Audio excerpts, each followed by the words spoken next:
Welcome. I'm Elaine Miller-Karas, and welcome to Resiliency Within. I am so excited today because I have Michelle Beck on our show, and she is another Voice America um, radio show talk host. So this is the first time I've had another Voice America host on the show, and she has a lot of really wonderful information to share with us today.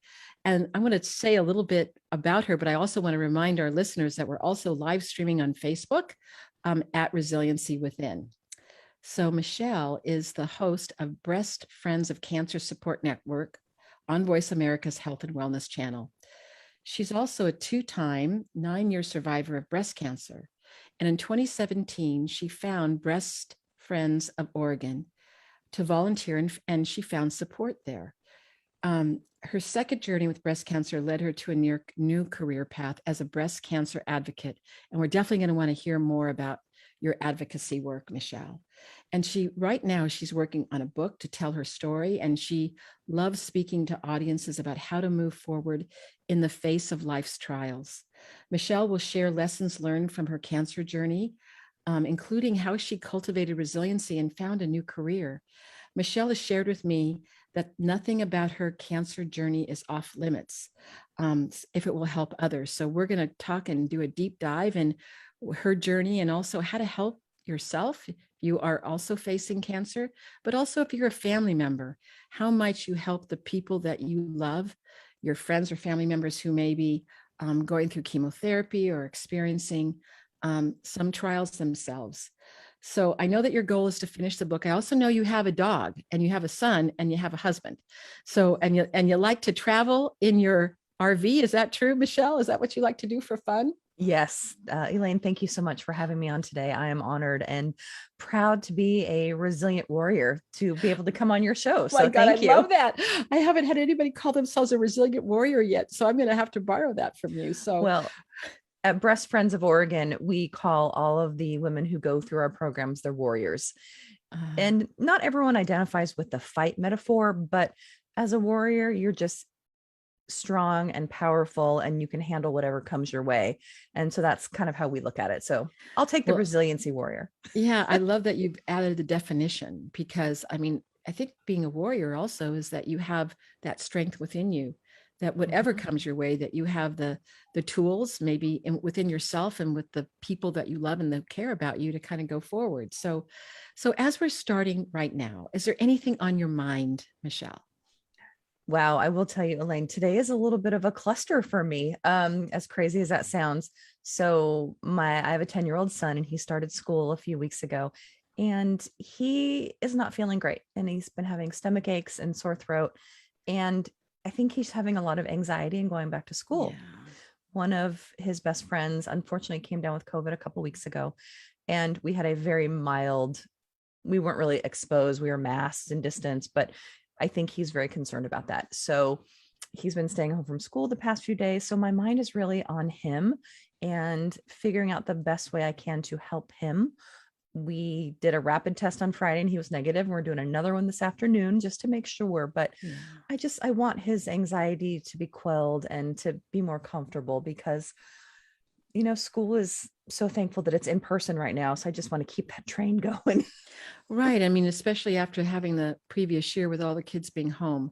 Yeah. But anyway, thank you for sharing with us about your son. What's your son's name, Michelle? His name's Jackson, and he's fine. He's got a bit of a cold, and yeah. I think just the runny nose makes the sore throat, and just getting back to being out with people, there's germs, and I'm not concerned at all that he has anything, but can't wait for that. Well, and I am sure that you're not alone, that there are many parents all over the country that when their kid gets a sniffle, they're wondering, is this a cold? Is this COVID? And I think it's a natural concern. And I think that sometimes we don't think enough about how kids are taking all this, right?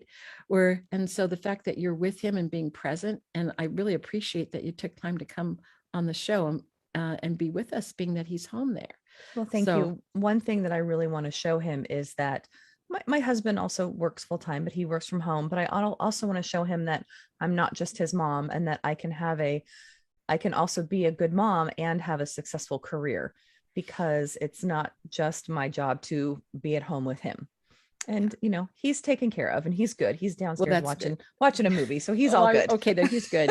Well, He's but I with the think, dogs. Yeah. but I think you bring up something as we're starting to, is that, in the macro system of life right now, we're having COVID. COVID is all over the place. And then there are folks that also have gotten a cancer diagnosis on top of that. Oh, yeah. And so, I mean, talk about a double whammy. That's a difficult thing to have to go through. So I'm going to ask you the next question, which is that if you can share with our listeners, what or who helped you along your journey?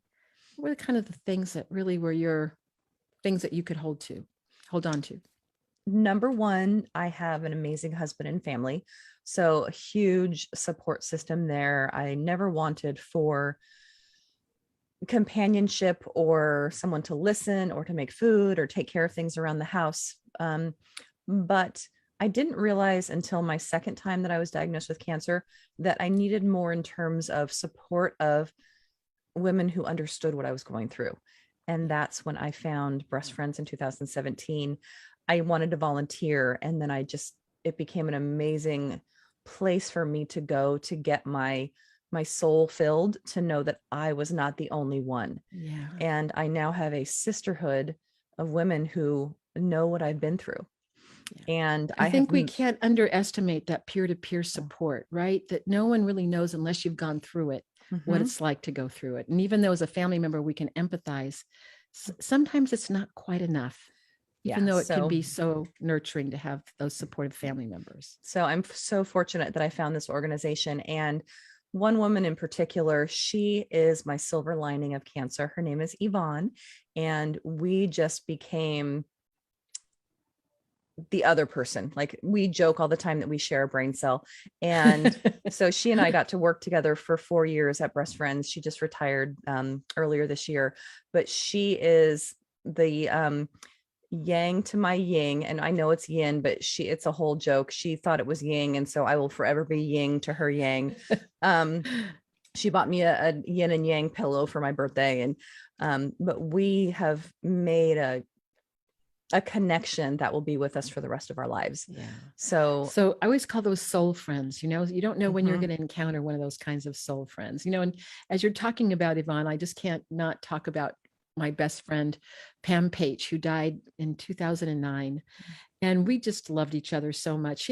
She had a bunch of best friend gals that, surrounded her and loved during her life, and also during the living with her dying.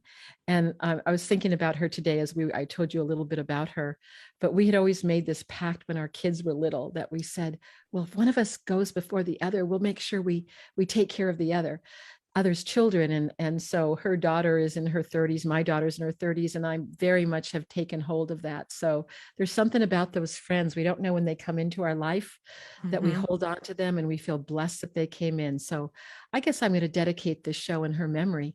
I love that. As we start this, Michelle, we didn't talk about that, but I'm kind of feeling a little bit of those kind of sweet tears of memory about her in my eyes as we get started. So I think that's an amazing friendship that will still fill your soul, because you know how important it was to you, even though she's not here, and you have her children there, that you can still use that as part of her memory, which is amazing. Yes. And her grandchildren now too, that, I'm kind of their honorary grandma. So can we kind of segue into, we talked about some questions. And so can you share with us your cancer journey? That might be a good way for us to. Sure. Let's get into the cancer. What happened to you? Yes. The damn cancer. So I grew up with cancer. My paternal grandmother had breast cancer, and it's what finally took her life, metastatic breast cancer, 13 years ago. She went through it 3 times, and as it was metastatic at the end. And I guess I was always kind of a fatalist. I was like, oh, it's in the back of my head. I just always had that inkling. And I was I had the pink ribbon keychains and all the things. So when I went in 2012 for my yearly mammogram, I was devastated, but not surprised when I got my diagnosis. I see. Not that you ever really want to wish something bad that's going to happen to you, but I just kind of had that inkling. And I was very lucky. It was caught very early on a mammogram, stage 1A. ERPR positive, HER2 negative, which you won't know what that is, but to the cancer community, they say it's one of the best types of breast cancer to have because it's the most easily treatable. They don't really use the word curable, but they say treatable. And I had a lumpectomy and radiation, and then I was on the standard of care medication, tamoxifen, for 4 years, which is what they give to premenopausal women who have had breast cancer. At the time, I was 41, I think. It's all a blur. I don't know.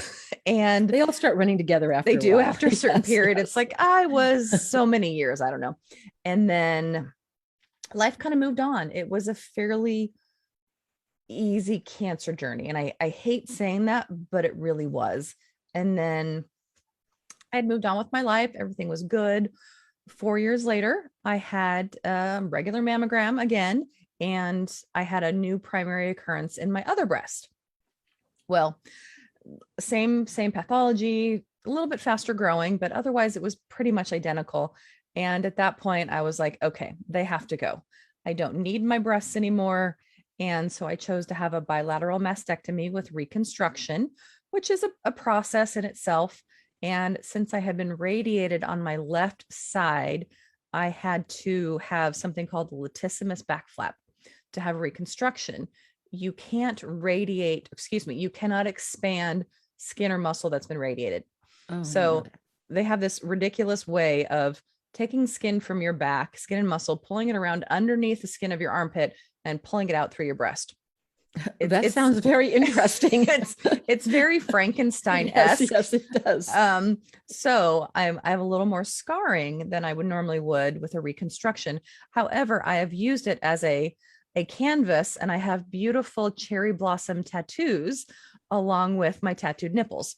So I took something really crappy and I turned it beautiful. Oh my goodness.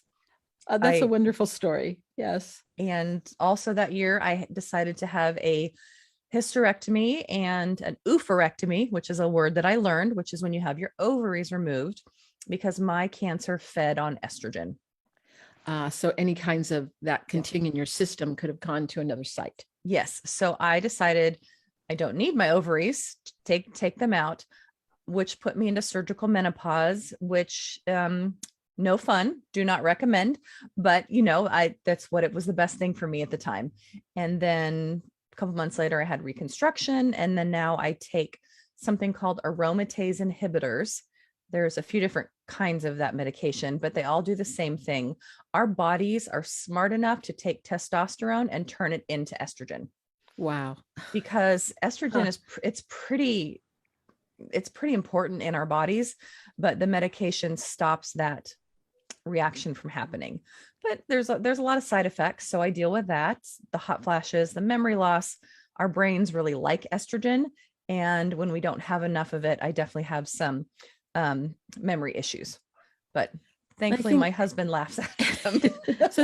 so that maybe both of you together, you can figure out where to go. So that's a good thing to have. Well, and I think it's important that we talk about some of the side effects. And the other thing that as you're talking that occurs to me, I mean, there's one thing about getting the diagnosis and getting treatment, and then, okay, now I'm going to do reconstruction. And then there's your life after cancer as well. I mean, that's part of the journey, isn't it? And so, and it's not that you may need to have other medications that some individuals will have to take for the rest of their lives in order to stay in remission. Is that, am I saying that correctly? Because I think that's there's different terms for different types of cancer. For breast cancer, generally, they don't say remission. They say no evidence of disease. Yes. Okay. Or NED. So right now I am no evidence of disease. And I go in every 6 months for checks. Can't really do a mammogram because I don't have breast tissue anymore. So really it's, how do I feel? They do physical checks with their hands. And, we're just hoping for the best at this point, that the medication is doing its job. And so are you sensitive to how you are experiencing yourself in terms of like, oh, what is that? That's something new. Should I go get it checked out?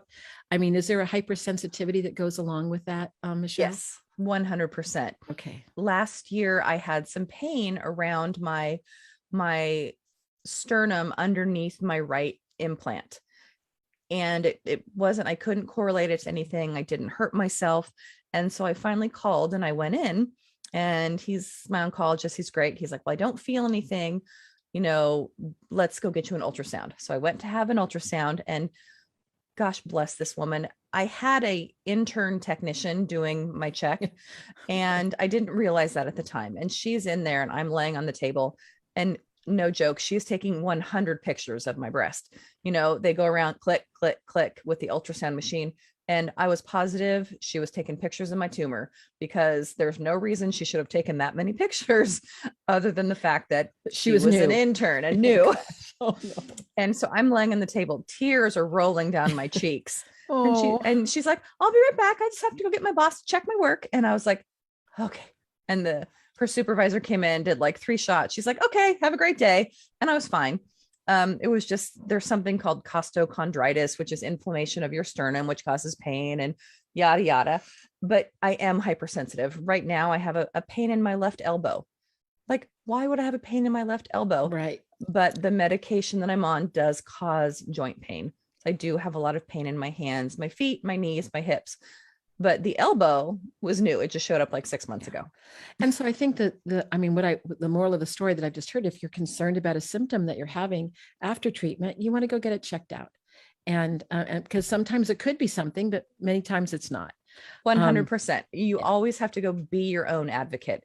Huge advice while you're in the diagnosis and treatment period and afterwards. Our oncologists and our medical team are wonderful, but if you don't give them the information that they need to have to process any potential symptoms, they're not going to be able to help you going forward unless you talk to them. So would it be helpful either to have a little notebook, or maybe you could put it on your iPhone or iPad to keep like a little symptom inventory before you go see your doctor? So I know for me, I forget things, and then, I know there was something I wanted to ask them. Have you recommend doing things like that? Because you said there was a little memory loss there. So is that something that's helpful? Definitely. I actually do that. When I leave the oncologist appointment, I start a little note on my phone for the next time, and I will write down anything that comes up in those 6 months to be able to go in and talk to him, because I don't remember. My elbow could not be hurting tomorrow when my appointment is. And he's like, how you feeling? I'll be like, good. Because it doesn't always come to the forefront of my head. Right. Okay, good. So I understand that too. So, I want to just ask you another question. How did you end up hosting your own podcast? It's a bit of a crazy circle, because when I was younger, podcast didn't exist. So it wasn't like we could say, I want to be a podcast host when I grow up. But I found this amazing organization called Breast Friends of Oregon.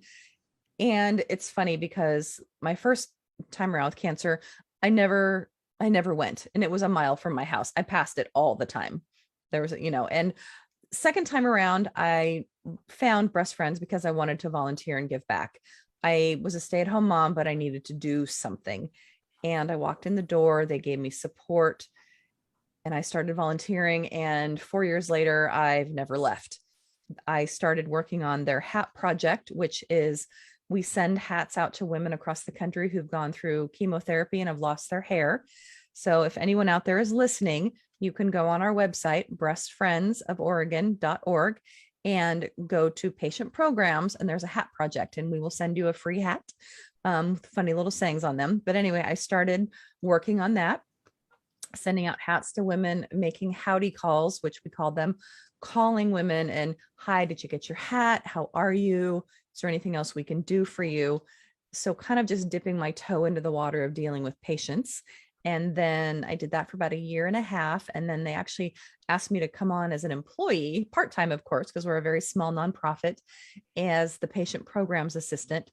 And I started working underneath Yvonne, who I mentioned previously. She was our director of programs.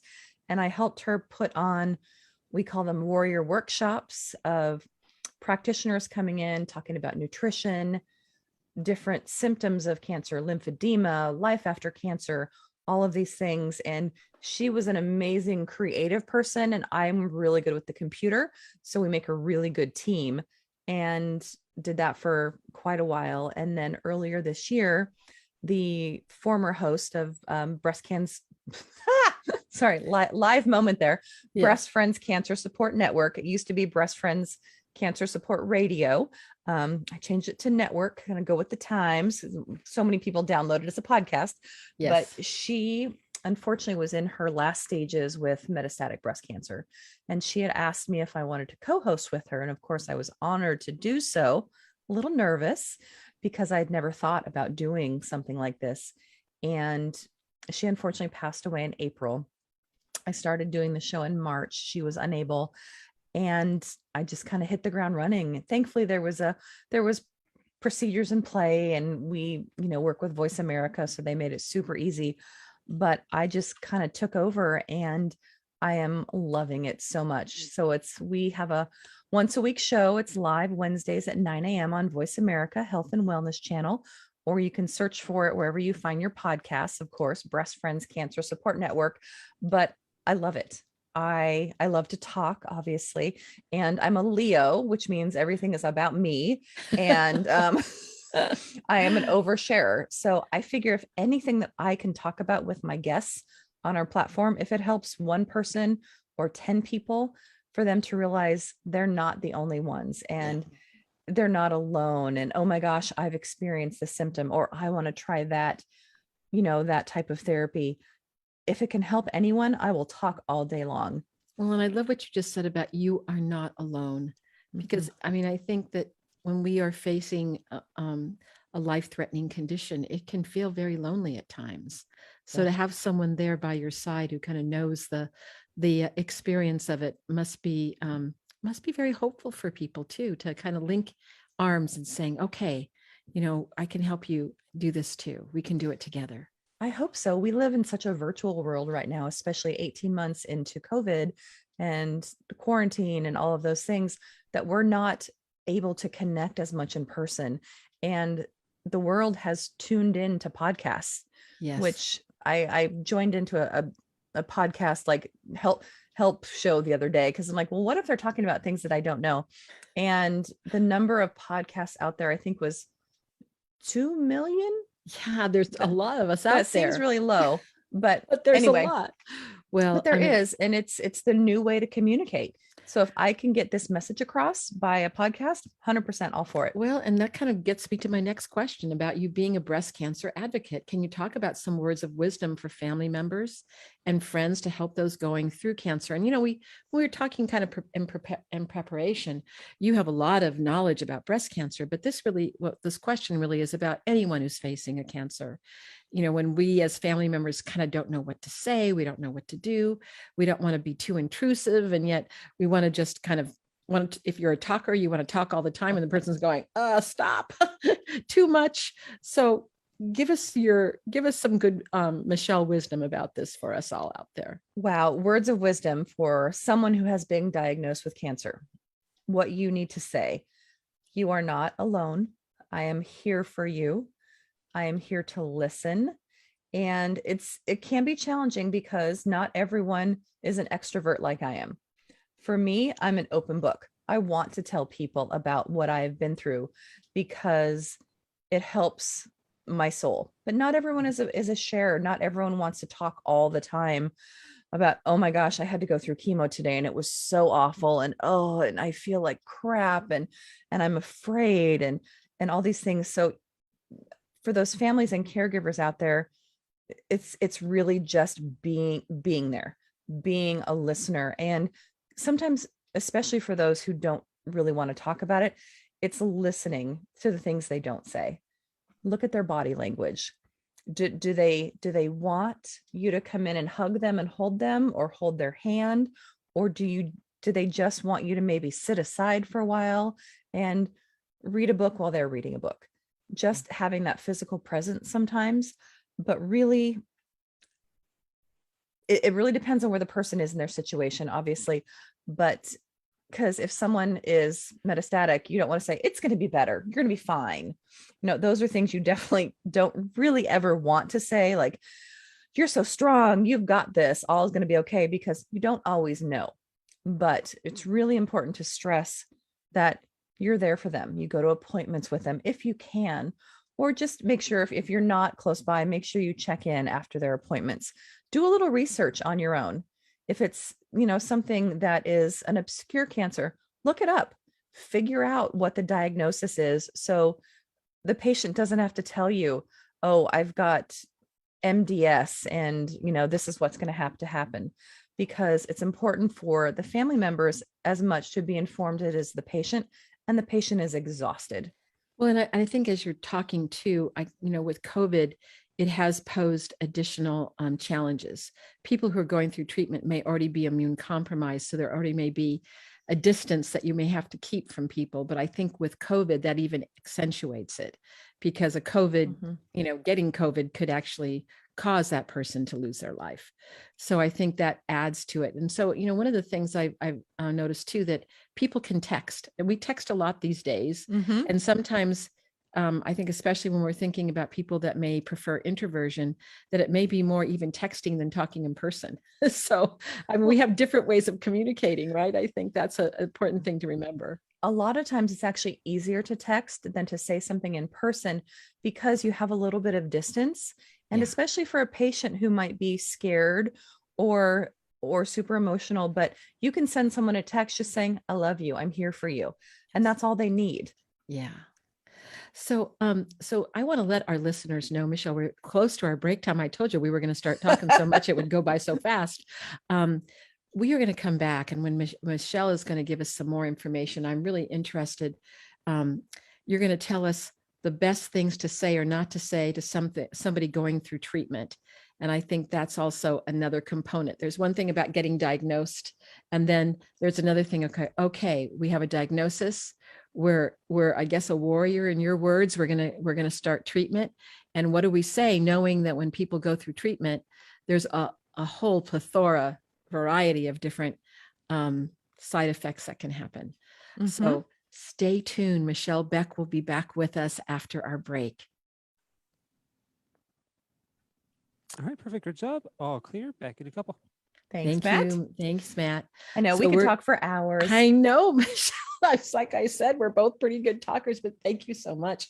I think you're really informing us so much about, just the journey. And thank you so much for sharing your journey. And I love, the story about the hats. That's fabulous. So I'm just wondering, because I know that, of course, breast cancer primarily impacts women, but I know there are some men that get breast cancer as well. So are there any I guess would be sister organizations that serve men that also make hats for men? I'm just curious if there's anybody that, I don't know if anyone is out there making hats for men, but I did do a little bit of research myself. So statistically, 1 in 8 women will get diagnosed with breast cancer. The rates for men are 1 in 833. Oh my gosh. Women are a huge 100 times more likely to get breast cancer than men, for a multitude of reasons. So there are not as many support organizations out there, but I did find a couple. One of them, it's actually malebreastcancercoalition.org. All right. And so I'm sure they do some stuff. But overall, for men who've been diagnosed with other cancers, it literally is just malecare.org. Oh, great. And so when we go back on live on Voice America, I'd like you to repeat those two again. Yeah, definitely. It's really important, because I don't know if there are more men or more women that tend to go to peer support groups than men, because I think women do tend to cluster together and talk about stuff. Not to say that men don't, but yes. Women definitely go to more support groups than men do. Unfortunately, it's harder to meet the support needs for men because they're not as open. As women in society, this is a very big generalization, but women tend to have their relationships with their girlfriends. And we talk about everything under the sun. And men talk about certain things, but especially for them, health is not usually one of them.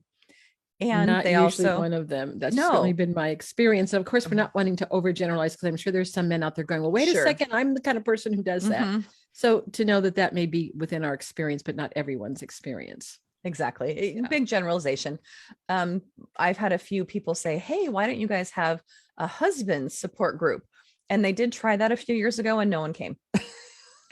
Oh, I think we're getting ready to come back on again. So, Sure. all right, Matt, we're ready. Ready to go? Okay, I'll send the feed your way.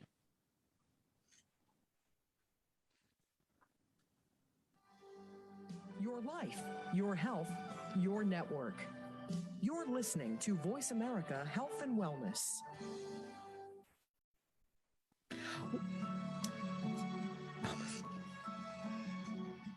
This is Resiliency Within with Elaine Miller-Karas. To reach the show during our live broadcast, please call in to 1-866-472-5792. That's 1-866-472-5792. You may also send an email to elaine@resiliencywithin.com. Now, back to this week's show. Welcome back. I'm here with Michelle Beck. She is an incredible advocate for individuals who have experienced breast cancer, but she's also become very informed about how to help people with other kinds of cancers as well. And she's going to give us some more information right now about what are the best things to say and not to say to somebody going through treatment for cancer. Sure. So, all right, over to you, Michelle. So we did mention some of these things already, but when someone tells you that they have been diagnosed with cancer, don't like act in shock and fall off a chair. Try to control your emotions and take it in because they're already in shock. They don't want to have to support you as well. So as best as you can as a caregiver or a loved one, just kind of rein it in and you deal with your shock later, but 100% give them as much attention as you can or as much attention as you want. And I will say over time, it generally, if someone goes through treatment and they are no evidence of disease or in remission, that time does heal. And I will say that. And you might want to not say that at first, but as time goes on and you can be their support person, friend, listener, everything that they need during that time. And you just kind of just be empathetic and be compassionate and kind. And because someone going through treatment, that literally is going to be the center of their life. So if you can just help with whatever you can take off of their plate. For me, I had people do meal trains for me. My sister hired house cleaners for me, which was one of the most amazing things ever. Find little things that you can do for someone, not so much saying, but just find little things. Because if you ask a cancer patient, well, what do you need me to do? They're going to be like, I don't know. And most of us, myself included, have so much pride that we don't want to ask for help. So instead of asking, what can you do? Take them a meal, come over and do their laundry, go do their dishes. Or if you're far away, send them a care package, send weekly cards. I know of patients who received weekly cards from friends across the country. And it just means so much to know that someone who's not by your side is thinking about you and would be there if they could. So And those are some supportive so those are some things. of the things. So it's like showing the person that you're present.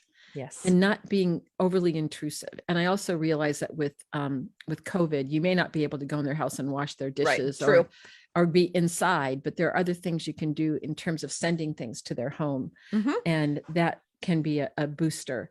I guess I was know that thinking you're back thinking about them. to my treatment time when someone could come in my house. Yes. I'd like to have someone come into my house and do those things. I don't have cancer. And things to not say, like you've said, like, you've got this, because most of us, we definitely don't feel like we have it. Sometimes the super positivity can be a little detrimental to the emotions of a cancer patient because they want to experience all of the emotions. I listened to another podcast, Glenn and Doyle, We Can Do Hard Things. Highly recommend it for everyone.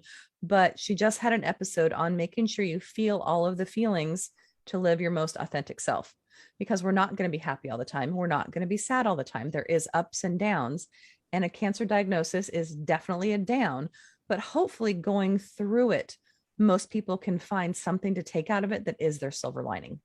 Yeah. So, and as you're going through treatment, I understand there can be lots of exhaustion, fatigue, not feeling like your best self. Mhm. So are there any things that you would say to family members how to support a person when they're maybe used to being very strong? They're the one who does everything, and now they can't do the things that they used to do. What are the kinds of things that you might suggest?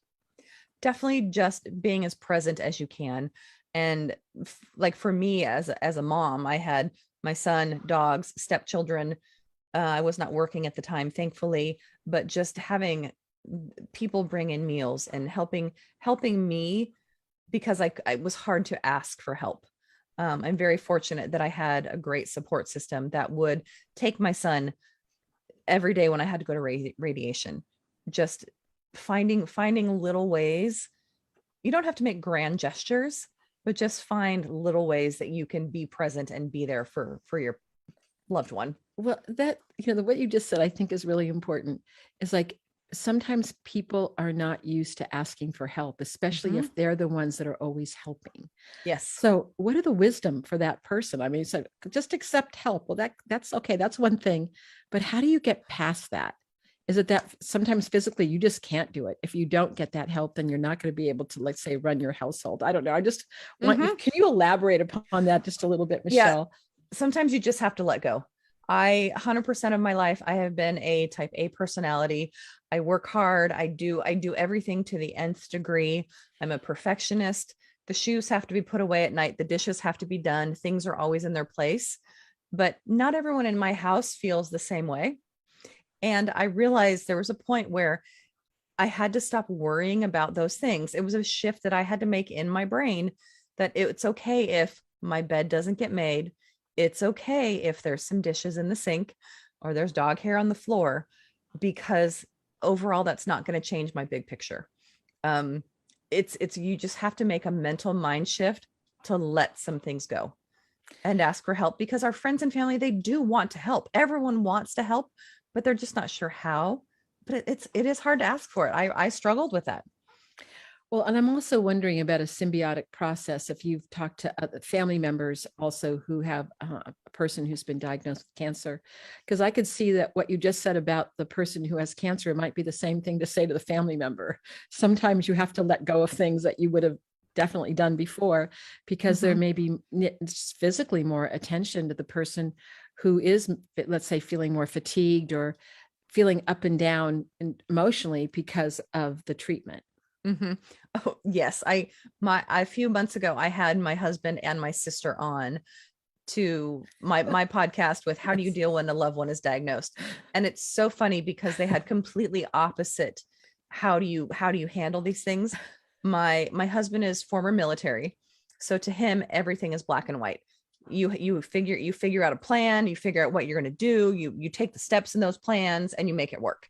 And to him, like, this was just a bump in our road, and he made a plan to how we were going to get out of it. Now, my sister, on the other hand, she lived far away, but she did come to help me. But she lived in a state of denial that I even had cancer. She would not even think about the fact that I actually could be sick, could have something that could take my life. And to her, she kept up that 100% positivity. So, and it was fine because I knew her personality.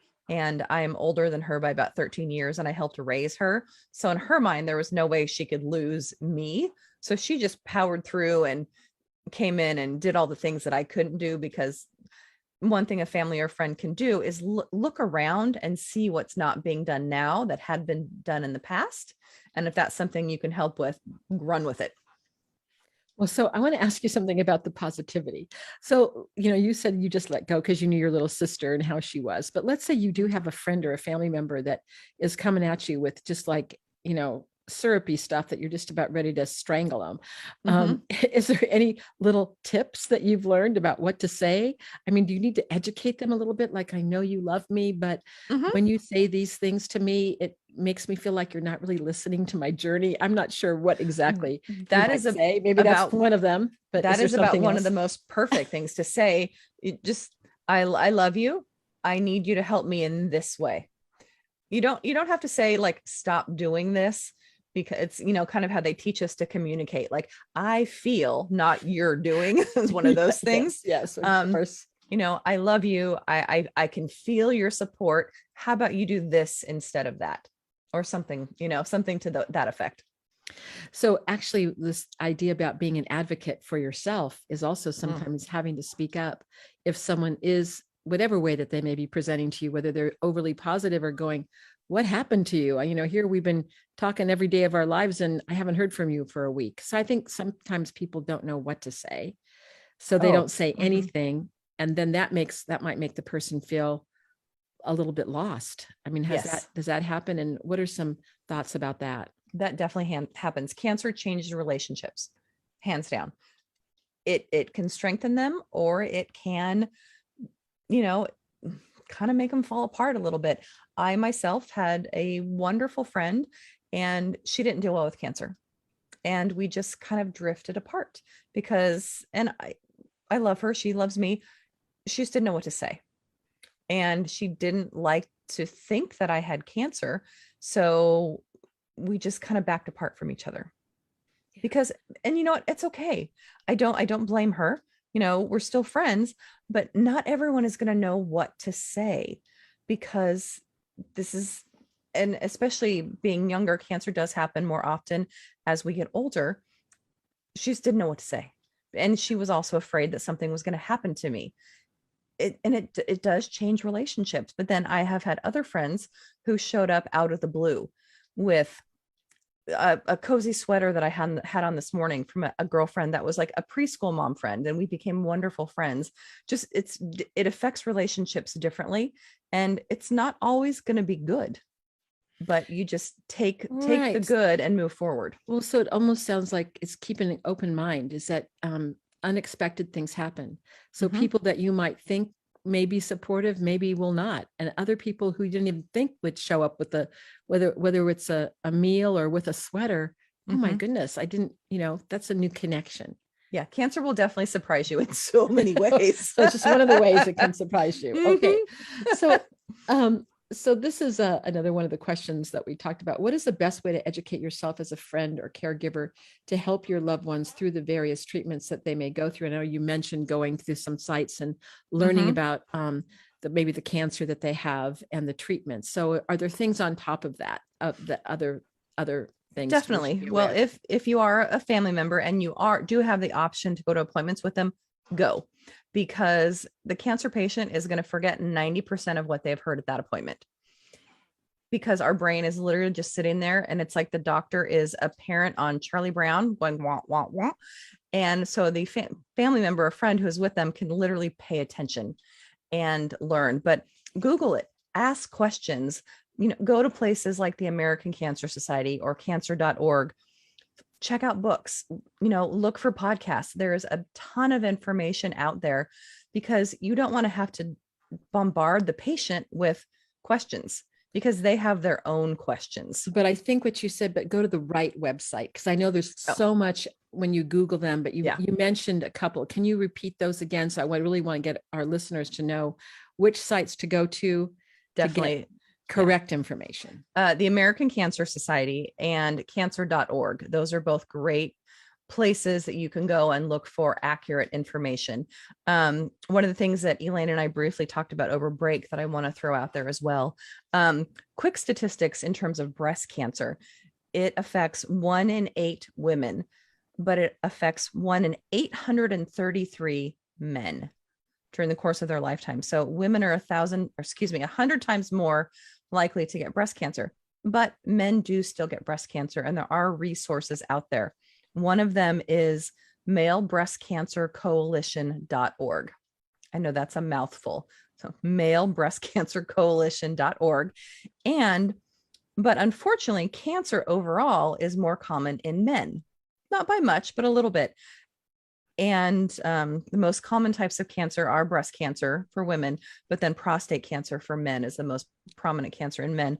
But there is a a website generally for men, which is called malecare.org. Malecare.org, because we really want also our listeners, our male listeners, to know that there are supports And I didn't ask you this before, but I should have, is that how about people that don't necessarily identify as male or female? Are there, gay, lesbian, LGBTQ support networks for cancer survivors as well? There are. I don't have any of the names off the top of my head, but we have Breast Friends has an online Rainbow Warrior support group, which does help those in the LGBTQ plus community. I think that's correct. Yes. And it keeps growing. LGBTQAI plus. I think that's what it is. So there are resources out there, and Google it. There are Facebook groups out there. So, search on Google, search on Facebook. There are resources out there. It's just taking the first step to find them. So the other thing that I wanted to make sure, oh my goodness, I knew our time was going to slip away. We had about 10 minutes left, and I want to make sure, because I know there's other issues that, we're talking about cancer treatment. We're talking about, there was a life that you had before the diagnosis of cancer. And one of them that we discussed when we were preparing for the show was sex. Mm-hmm. And so, well, what if you want to have a sexual relationship with your partner? Is that still possible? And I imagine if you're really experiencing some severe physical symptoms, you may not feel that sexual, but I'm just throwing the questions out because I know you had shows on this before, Michelle. So what do you have to say about that? Yes. So listeners out there, if you are interested and want a whole hour about this, go look for my podcast. I believe it was August 11th, Sex and Intimacy After Cancer. But yes, of course, you can still have a intimate relationship with a partner or whoever you want. So not everyone is partnered up, but everyone still gets to have, that joy of intimacy, but it will take some mind shift changes because your body has changed.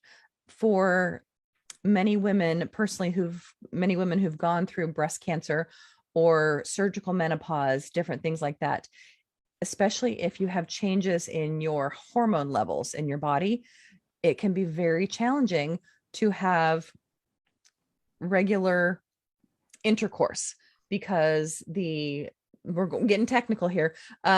You lose elasticity and lubrication in your vagina often. And so it can be very painful. And you really have to, this is something that you want back in your life, you work at it like anything else. So you do the research, you can go to different doctors. There's things like pelvic floor therapy that can help get everything back functioning like you want it to. The proper lubrication is an amazing thing. One of my guests on the show, she's like, lube is your best friend. But there are definite body things which, can make it difficult. But the most important thing to do is communicate with your partner. Because during treatment, for the majority of people, the last thing they want to deal with is sex of any kind. They're tired. They're not feeling good. They're having body image issues. There's so many things that are a part of it, but unfortunately, intimacy is a big part of our lives. And so during treatment, it will change. If you want intimacy, it may be snuggling and talking and just having those moments where your bodies are connecting. And sometimes that's all you're going to get at that time period. But once treatment is over and you're ready to get back into that part of your life, 100% communicate with your partner. I'm experiencing this, and this. Can you help me with this? One thing the sex therapist recommended, do not talk about this in bed, right? When you're wanting to do something intimate, talk about it before, because when you're in that moment, the last thing you want to worry about is, oh, I don't know if this is going to work. And I don't really feel like I have any va-va-voom going on right now because the hormones aren't there to do the kickstarting. So communicate with your partner, talk to your doctor, and see what they can do to help you with the different changes in your body. Because most of us don't want to stop being intimate, but it might just be a new way. Right. And I'm just thinking about, there's kind of no roadmaps, right? Here you have a partner, something like this happens to you. And now, now we have to talk about many things. And intimacy is one very important part of our life. But as you said, there's other ways of being intimate without having intercourse. Mm-hmm. And I think the other part of that is, I know that for some families, sometimes it's helpful to go see a therapist, who understands about cancer diagnoses. And I want to say that not every therapist does. So you might need to do a little research. I imagine with your support network, you may know people around the country that have specialties in this area. But I think that's another important piece, because sometimes you might need to have somebody outside of your family system to help with all the different emotions that are happening, and also to help with some ideas that, again, you might get a new roadmap that you didn't know when you started out, being together, that you need to implement. So I really want to encourage people to think about that as well. So Yes, this I kind cannot of recommend getting a therapist more. I definitely saw a therapist after my treatment, and she was just amazing. But it's not always the easiest thing to talk to your partner about sex. It's funny, we do very intimate things with them, but we can't talk about them. And that's, you need to figure that out to go forward. I used to be a teacher of family medicine. I used to teach young doctors about asking their patients about their sexual function. And I found that just because you were a doctor didn't mean that you knew how to do that. We were teaching them how to do that, because it's not something, even though it's something that many people do, it's not something that many people sometimes talk about. So I think this is kind of segues perfectly into a question that I want to get to before we end today. And that was, can you tell us about the Life After Cancer series? I think this would probably be a very important topic as well. Sure. So I am blessed to have the friendship I do with Yvonne, who I mentioned previously. She was the director of programs at Breast Friends, and she put together this amazing workshop series, which some of the information she did take from Sharon Hennepin, who was one of the founders of Breast Friends, about thriving beyond cancer. And actually, Sharon has written a book called Thriving Beyond Cancer. So find it. But in this series of Life After Cancer, we talk about the period when treatment ends, when your doctors and your medical team says, okay, you're good, bye-bye now. And you're like, well, what do I do now? And so in this series, it's 3 parts. We talk about how to dip your toes back in the water of life, how to find we call it normal plus, because it's you have a different life now after you've had cancer. It will change you mentally, it will change you physically. But how do you figure that out? Because especially their experiences of women that we have found, they have problems with body image. You feel like you're not enough. How do you communicate what you're feeling with the outside world? And then fear of reoccurrence. And so in this Life After Cancer series, we talk about the wheel of different things in your life and the different spokes on the wheel. Some of them, it ranges from physicality, profession, social life, spirituality, sex, your family, all these different things. Which ones of these spokes are a little shaky? Which needs work? And then you assess your values in life. What are the most important things to you? And what are the most important things that are actually happening now? And how do you get from one point to the other to get to where you want to be? And one thing she also talks about in this series is setting non-goal goals, because setting goals can be very intimidating. Like, I'm going to run a marathon. Well, how about you start with, I'm going to go walk today. So figuring out how to set goals to give yourself grace. And so I'm wondering, as it's almost time to end our time together. And I'm going to definitely have you come back, because I really do want to talk about, end of life issues too. And I think you have so much wisdom to share with us. But what is a parting thought that you want to leave everyone today, in a sentence or so? Oh my, that's a hard one. That's a big question. Really, just the fact that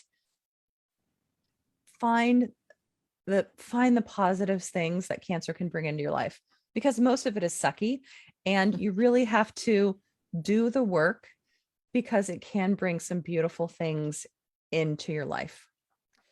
And there may be people listening that says, I want to contact that person in the future. So can you tell us, what is the best way to contact you, Michelle, if people want to send a message to you or want to get in touch with you? Sure. Well, you can listen to my podcast on Voice America or wherever you get your podcasts, Breast Friends Cancer Support Network. If you'd like to email me, my email is michellebeck@breastfriends.org, or go to our website, breastfriends, maybe it is just breastfriends.org. I'm having a cancer moment. But I write also at a blog called I Never Liked Pink. You can follow me on Instagram at I Never Liked Pink. So there's lots of ways to find me, but I would love to hear from anybody out there who has questions. Well, and Michelle, I want to thank you from my deepest heart and soul for you to come on today. Also taking in light Jackson's not feeling so well. And thank you so much for sharing your wisdom. I hope that our listeners, I know that they have gotten so much from you that may be dealing with cancer in their life. And I also want to just say to our listeners, so remember what's true in your life. If anything, she is truly a resiliency warrior. I mean, when I hear all the things that Michelle has done and is doing in her life as really a result of the trial that entered your life when you had breast cancer, you are an amazing healer. And I know that many of our listeners can do the same thing, because sometimes it just starts with that one person that remembers what else is true in life. Besides the trial that we're dealing with, to lean into that, but then lean into the rest. So thank you, everyone. This is Elaine Miller-Karas from Resiliency Within, signing off for today. See you next week. All right. Really great show. All clear. Thank you so much, Thanks, Matt, as Matt. always. And Michelle, we're still on Facebook Live. So if there's anything more you want to say to our Facebook listeners, please do. Thanks everybody for joining in today. And, obviously if there's anything I can do to help, you can find me at all those various places. And on Facebook, I am also at I Never Liked Pink. So I love that, by the way. I never liked pink. Well, it's funny because I have actually taken it and turned it completely around. Half of my life now revolves around pink. You should see my desk. I have pink signs up that say beautiful and fabulous and brave, and I have a giant. Well, I hope that's going to be the name of your book, because that is because that is the best name. I never liked. I will buy your book as soon as it's out there. Mm-hmm. So, but Michelle, thank you so much, and I do want to have you on. Let's wait a few months. We'll have you come back again, definitely, and we'll do part 2. And thank you again so much. And I'm going to say goodbye to our Facebook listeners right now.